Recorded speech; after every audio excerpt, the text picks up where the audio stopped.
Hi there, my name is Mrs. Nelson, and I will be your student's virtual American Literature teacher this year. And I just wanted to say welcome as we navigate new waters.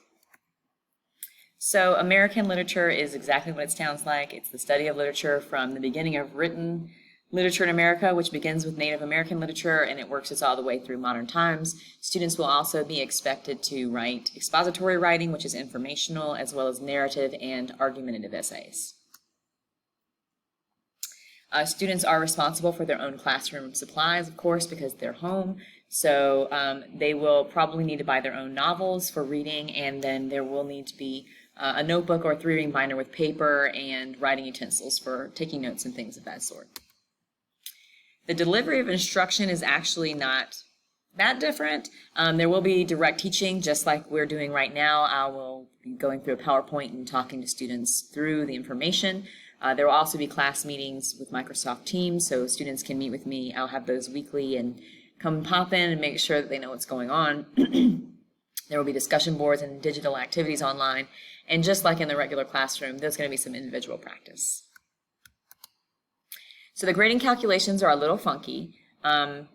Due to our circumstances, we've put in a waiver for the EOCs for American literature, but we don't know yet if that waiver has been accepted. So as of right now, we're not sure if American literature will have an EOC. It generally does, but we don't know if it will this year. So if they do have EOCs, it will be their grade will be 40% their first semester grade, 40% second semester grade, and 20% their EOC.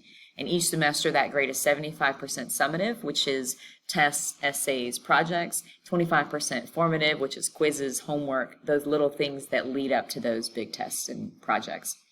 If we don't have an EOC, nothing really changes except the grade is 50% first semester, 50% second semester.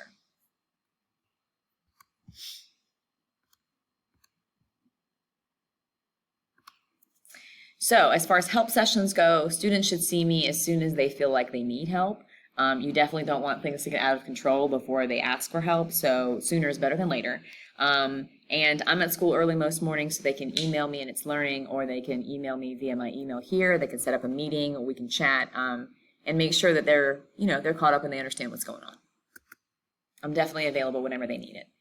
As far as communication goes, I am here at Denmark, so I am teaching face-to-face, and I'm doing virtual. So just give me grace. I'm, of course, generally pretty reliable as far as getting back to people within 24 hours. But sometimes there are extenuating circumstances and it might not happen. But do know that I am usually very communicative, and I can make sure that everybody can get a hold of me if it's necessary. But like I said, It's Learning and email are definitely the best ways to get a hold of me. In It's Learning, I'm going to try to make sure that it's logically organized for students, so they'll see the daily plan in their planner and my contact information. And then in the resource tree on the left side of the page, it's organized by week. So they can just see the dates of the week that we're in, and they click on that week. It's broken down by day, so they'll know each day what they're supposed to be doing or what they're required to do. And the planner should be updated by Monday every week, so they can see what's going on. But that may get tweaked, so they need to check in with the planner because it may tweak a little bit as the week goes on, because I'm trying to keep both face-to-face and virtual pretty consistently together. And that's for a logical transition. So if at some point the schools get shut down like in March and everybody goes virtual, these students who are here face-to-face can seamlessly join all of the virtual students, and everybody's still doing the same thing in the same place. Likewise, if in December or mid-year, or virtual students decide that they're going to return to school, there'll be a seamless transition back into the classroom, and they won't miss a beat because they're exactly in the exactly same place as their peers. So just keep that in mind, that I'm trying to navigate both worlds and make sure that everybody's kind of together. Do know that It's Learning does automatically grade some things, but know that the grade in It's Learning is not a reliable grade. They need to look at Infinite Campus for that.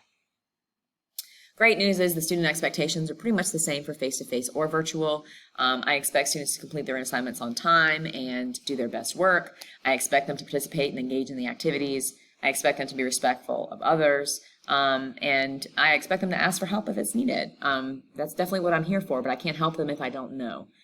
And then, of course, here at the bottom is Forsyth County's honor code, which says that the work is completely their own and not the work of someone else or an unacknowledged outside source, and that they won't share their work or the contents of the tests or assignments with other students.